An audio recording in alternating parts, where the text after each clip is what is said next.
ఈరోజు భారత రాజ్యాంగ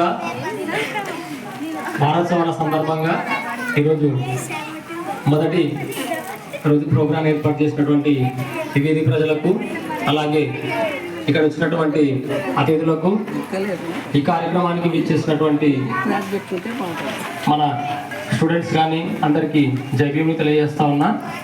అలాగే ఈ వారోత్సవాల సందర్భంగా ఈ కార్యక్రమం ఏర్పాటు చేయడం డాక్టర్ బిఆర్ అంబేద్కర్ గారి గురించే కాకుండా డాక్టర్ బిఆర్ అంబేద్కర్ గారు ఈ భారతదేశానికి మరియు దళితులు దళితేతర సమాజానికి ఆయన ఈ ప్రపంచంలోని గొప్ప రాజ్యాంగం ద్వారా ఇచ్చినటువంటి హక్కులు, ఆ చట్టాలు కానీ హక్కులు కానీ వాటి ద్వారా ఈరోజు స్వేచ్ఛగా బతుకుతున్నారనే విషయాన్ని భారత రాజ్యాంగంలో రూపొందించినటువంటి అనేక చట్టాల గురించి తెలుసుకోవడం కోసమే ఈ కార్యక్రమం వారం పాటు నిర్వహిస్తూ ఉన్నాము. అంబేద్కర్ గారి గురించి మనం చెప్పేదానికంటే ఇతరులు చెప్పేటి మేధావులు అలాగే ప్రొఫెసర్లు వీళ్ళు చెప్పే విషయాలను మనం తెలుసుకోవాలి. ఎందుకంటే ఈ దేశంలో ఇప్పటి వరకు మనం చదువుతున్నటువంటి స్కూళ్ళలో కానీ కాలేజీలలో కానీ యూనివర్సిటీలలో కానీ వాళ్ళు చెప్పేటువంటి నాయకులు ఎవరైతే ఉన్నారో అది ఒక భాగం అయితే వాటికంటే ఎక్కువ విలువైనటువంటి డాక్టర్ బిఆర్ అంబేద్కర్ గారి గురించి ఎవరు చెప్పారు. ఎందుకంటే రాజ్యాంగంలో ఉన్నటువంటి ప్రతి విషయము డాక్టర్ బిఆర్ అంబేద్కర్ ద్వారానే ఈరోజు ఈ దేశంగా నడుస్తూ ఉంది, ఈ వ్యవస్థ నడుస్తూ ఉంది.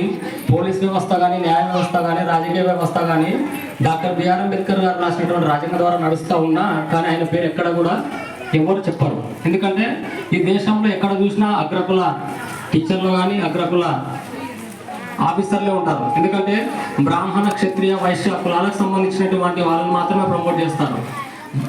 మరి నవంబరు 26 నుంచి జరిగేటువంటి ఈ కార్యక్రమాలు అలాగే జనవరిన జరిగే భారత రాజ్యాంగ అమలు దినం కానీ డాక్టర్ బిఆర్ అంబేద్కర్ గారి ఫోటో పక్కన పెట్టేసి మరి దేశంలో మహాత్మాగా చెప్తున్నటువంటి వ్యక్తి ఫోటో పెట్టి ఈరోజు దేశంలో కార్యక్రమాలు నిర్వహిస్తారు. మరి ఇంత దుర్మార్గమైనటువంటి వ్యవస్థ ఈ దేశంలో నడుస్తూ ఉన్నప్పుడు రాజ్యాంగాన్ని రూపొందించినటువంటి వ్యక్తిని స్మరించుకోవడమే ఈ పాలకులకు అంటే ఒక రకంగా వివక్షని చూపిస్తూ ఉన్నారని చెప్పి మనం తెలుసుకోవాలి. కాబట్టి అటువంటి వివక్షను మనము బద్దలు కొడుతూ డాక్టర్ బిఆర్ అంబేద్కర్ గారి రాజ్యాంగానికి దిక్సూచి డాక్టర్ బిఆర్ అంబేద్కర్ గారు వలన రాజ్యాంగము ఈ దేశంలో రూపొందించాలని చెప్పే విషయం కోసమే ఈ కార్యక్రమం నిర్వహిస్తూ ఉన్నాం.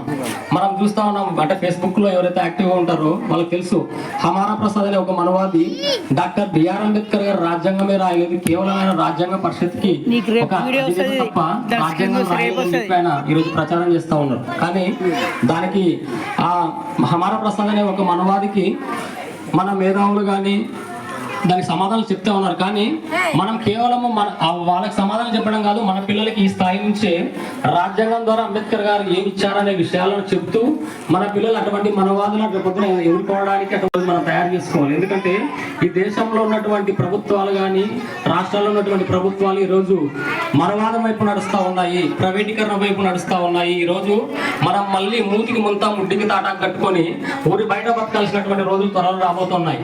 ఎందుకంటే ఈ 100 సంవత్సరాల తర్వాత ఈ దేశంలో భారత రాజ్యాంగం ఉంటుందనేది చాలా డౌట్. ఎందుకంటే ఎక్కడ చూసినా ప్రైవేటీకరణ జరుగుతూ ఉంది, ఎక్కడ చూసినా మన పిల్లలకు ఉన్నటువంటి చదువులు దూరం అవుతా ఉన్నాయి. అంటే దీనికి అర్థం ఏమంటే భారత రాజ్యాంగం రద్దు చేసి భారత రాజ్యాంగం ఉన్నటువంటి ఒక మనధర్మశాస్త్రం అనే రాజ్యాంగాన్ని దేశంలో పాలకులు తీసుకురాబోతూ ఉన్నారు. ఈరోజు మతం పేరు మీద కులం పేరు మీద మనల్ని అక్కడికక్కడ మనం ముడిపెట్టేసి అందులో మనల్ని బంధించేసి ఈరోజు మతం రాజకీయ మేళాలను చూస్తూ ఉంది. మతంలో ఉన్నటువంటి దళితులను దళిత క్రైస్తవులు దళిత హిందువులుగా విభజించి ఈరోజు పరిపాలన చేస్తూ ఉన్నారు. కాబట్టి ఇటువంటి వాటినన్నిటి మనం ఎదుర్కొనాలంటే భారత రాజ్యాంగం గురించి తెలుసుకోవాలి, డాక్టర్ బిఆర్ అంబేద్కర్ గారి గురించి తెలుసుకోవాలి. తెలుసుకున్నప్పుడే మన పైన జరుగుతున్నటువంటి ఈ దారులను మతం పేరుతో కానీ కులం పేరుతో కానీ జరుగుతున్నటువంటి ఈ దారులను మనం తిప్పుకోవగలుగుతాం. వేరే చెప్పినటువంటి ఆర్టికల్స్ 14 నుంచి 17 వరకు ఏ ఆర్టికల్స్ అయితే ఉన్నాయో ఆర్టికల్స్ ఈ దేశంలో మనల్ని సమానత్వం వైపు నడిపిస్తూ ఉన్నాయి. ఆ ఆర్టికల్స్ ఈ రోజు మనము మత స్వేచ్ఛ కలిగిస్తున్నాయి. ఆ ఆర్టికల్స్ ఈ రోజు మహిళలకు రక్షణ కల్పిస్తున్నాయి. ఆ ఆర్టికల్స్ ఈ రోజు ఈరోజు దళితులకు రక్షణ ఉన్నాయి. మళ్ళీ అటువంటి ఆర్టికల్స్ ఈరోజు మనం తెలుసుకోకున్నాం. రిజర్వేషన్ల పైన కూడా ఈ దేశంలో విపరీతమైన మన పైన విద్వేషం నింపుతా ఉన్నారు. రిజర్వేషన్లు రద్దు చేయాలని చెప్పి దళితులలో ఒక వర్గాన్ని తయారు చేసి ఈరోజు దేశంలో ప్రచారం చేస్తూ ఉన్నారు. మరి డాక్టర్ బిఆర్ అంబేద్కర్ గారు దళితుడైనంత మాత్రాన ఆయన దళితులకు ఒకరే రిజర్వేషన్ ఇవ్వలేదు. 340 ఆర్టికల్స్ ప్రకారము బీసీలకు రిజర్వేషన్ ఇచ్చాడు. 341 ప్రకారము ఎస్టీలకు ఇచ్చాడు. 342 ప్రకారం తర్వాత లాస్ట్ మన ఎస్సీలకు రిజర్వేషన్ ఇచ్చాడు. అంటే డాక్టర్ బిఆర్ అంబేద్కర్ ఎస్సీ అయినప్పటికీ ఎస్సీల పైన ఆయన ఎక్కడ పాఠం చూపట్టకుండా మిగిలినటువంటి వర్గాలకు ఇచ్చిన తర్వాతనే ఈరోజు మనకు రిజర్వేషన్లు ఇచ్చాడు. అలాగే ఈరోజు ఆ భారత రాజ్యాంగం ప్రకారమే ఈరోజు అగ్రకులాలు కూడా ఈఎస్డబ్ల్యూ ద్వారా రిజర్వేషన్లు పొందుతూ ఉన్నాయి. అంటే పుట్టిన ప్రతి ఒక్కరికి దేశంలో ఈరోజు రిజర్వేషన్లు అనుభవిస్తున్నా కూడా దళితులకు మాత్రమే రిజర్వేషన్లు ఉన్నాయని చెప్పి దేశంలో ప్రచారం జరుగుతూ ఉంది. మరి అటువంటి దాన్ని తిప్పుకొట్టాలంటే రాజ్యాంగం ఇచ్చినటువంటి హక్కులకు తెలుసుకోవాలి. రాజ్యాంగం ఇచ్చినటువంటి ధైర్యాన్ని మనం చేతపట్టుకోవాలి. అంబేద్కర్ గారు మనలో కేవలం ఆయనకు దండేసి మనము కొట్టడం కానీ దండేసి ఆయన స్మరించుకోవడం కాకుండా అంబేద్కరే మనలోన పూనుకొని తిరగబడే రోజు రావాలని చెప్పి నాకు ఈ అవకాశం ఇచ్చినటువంటి మీ అందరికీ ధన్యవాదాలు తెలియజేసుకుంటూ సెలవు తీసుకుంటున్నాను. ధన్యవాదాలు. జేపీ కృష్ణ.